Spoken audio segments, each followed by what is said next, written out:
เฮ็ดกิจกรรมตกประทัดทรายในวันเพ็ญเดือน6เพื่อเป็นพุทธบูชาธรรมบูชาให้ไม่ออกปั่นลูกพระทรายเนาะอันนี้เราฝึกสมาธิได้นี่นะฝึกความอดทนผู้ใดใจร้อนนะบ่ได้เด้อต้องใจเย็นๆคอยปั่นไปใจเย็นๆเนี่ยมาฝึกสมาธิอะไรนี่ฮะนะ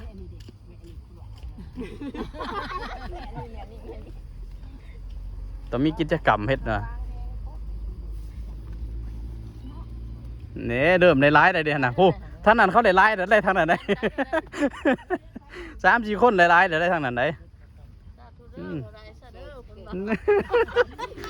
ปรารถนาเอาเลยทางนี้นี่3-4 คนนี่นะทีมงานรีสอร์ทไซผู้ดวงได้นี่ได้ทีมงานรีสอร์ทไซผู้ดวงเพิ่นปั้นดินทรายดินเนาะเริ่มได้สันเริ่มงามเลยเด่นนะปัว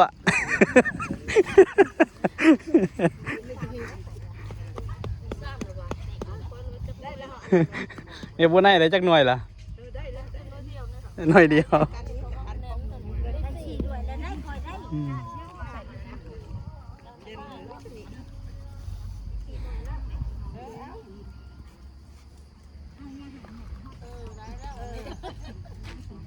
ฮักอะไรครึ่งฮักอะไรครึ่งนึงยังอีกครึ่งนึง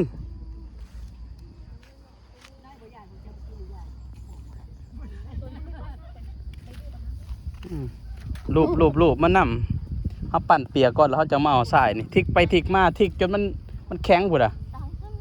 จนมันแน่นหมดอ่ะทิกจนมันแน่นหมดอ่ะมาได้แม่ทางไหนฮันน่ะเอามาเฮ็ดกิจกรรมน้ำเดียวนี่นะได้จักอันล่ะเอากันต้องฝึกสมาธิมาฝึกสมาธิเดี๋ยวนะฝึกเดี๋ยวนะ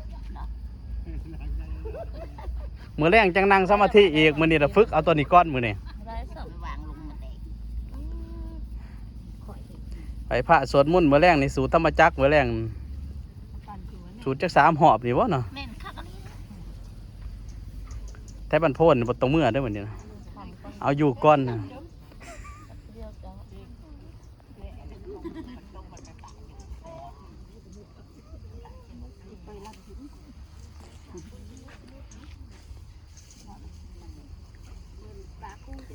มาปั่นน้ำเดียวยังหลายอยู่ได้ดีเลย